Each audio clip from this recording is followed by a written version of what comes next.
이제 원인 자체는 하나라고 보실 수 있을 겁니다. 그렇군요. 자, 이렇게 환절기만 되면 여러분들을 참 고생하게 만드는 비염, 또 결막염, 또 여러 가지 천식 같은 알레르기성 질환들을 오늘은 한방을 통해서 좀 해결할 수 있는 방법들을 여러분께 다양하게 알려드리도록 하겠습니다. 네. 방송 보시다 궁금한 점은 전화나 인터넷으로 문의해 주시고요. 오늘 사실 알레르기 질환이 뭐 크게 당장 문제가 되는 큰 병은 아니더라도 생활이 얼마나 힘들어요. 맞아요. 그런 면에서 보신다면은 방송 함께 하시면 꼭 좋겠습니다. 네, 그리고 딱 지금 환절기잖아요. 이 환절기에 주의해야 할 네. 알레르기 질환을 저희가 종류별로 나눠서 하나씩 좀 자세하게 살펴보겠습니다. 첫 번째는요. 첫 번째는요. 알레르기 비염입니다. 네. 근데 이 알레르기 비염은 감기하고 증상이 너무 똑같아서 감기 맞아요. 때문에 병원 갔는데 비염 진단을 받는 분들이 꽤 있으시더라고요. 감기가 차라리 낫지 않을까요? 비염보다?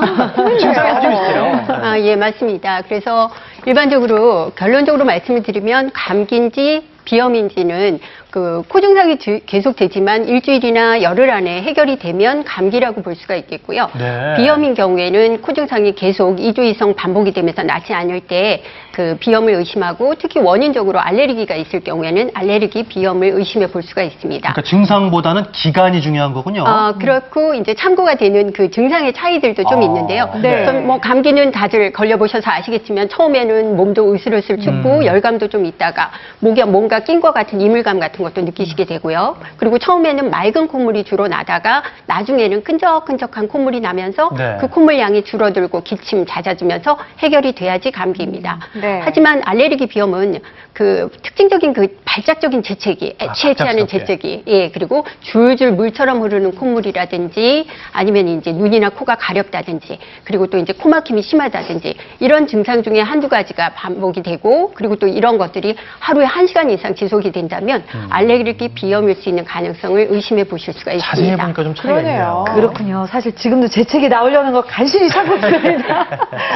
아니 근데 저 같은 경우는요. 네. 사실 알레르기 질환이 없다가 둘째 아이 낳고 나서 그때부터 알레르기 비염이 시작됐거든요. 예전에 괜찮으셨어요? 괜찮았었어요. 그래서 궁금한 거는 이렇게 체질이 갑자기 바뀔 수도 있는 건가요, 교수님?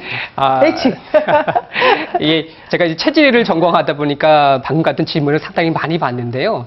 사실 이제 사슴을 사자로 바꿀 수는 없죠. 이렇게 타고난 사상 체질이 바뀌는 것은 아니고요.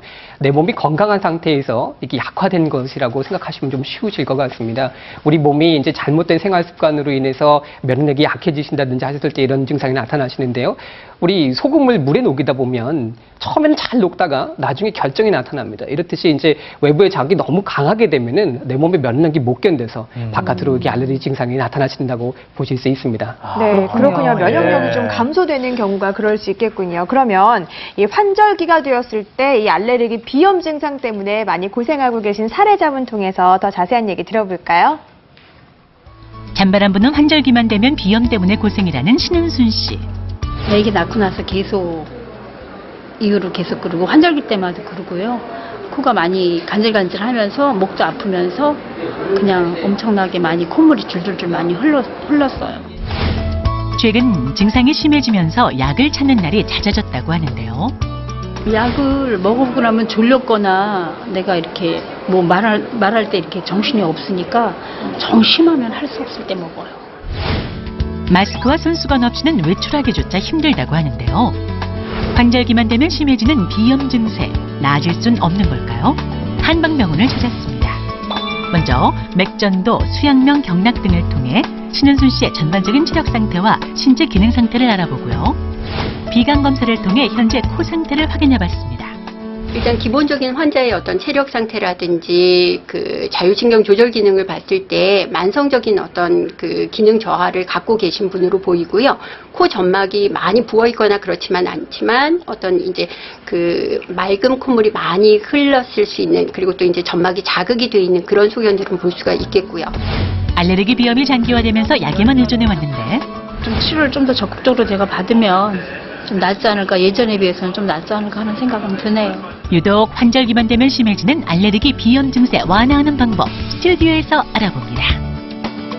네, 화면에서 보신 신은순 주부께서 스튜디오에 나와주셨는데요. 네. 반갑습니다. 어서 오십시오. 안녕하세요. 네, 지금 뭐 스튜디오 환경 좀 괜찮으세요? 재채기 안 나세요?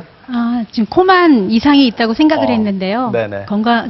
장기에도 아프다고 하니까 좀 더 건강에 유의해야 되겠네요. 그렇죠. 아까 검사 결과 받아보시고 조금 놀라신 것 같아요, 그러면.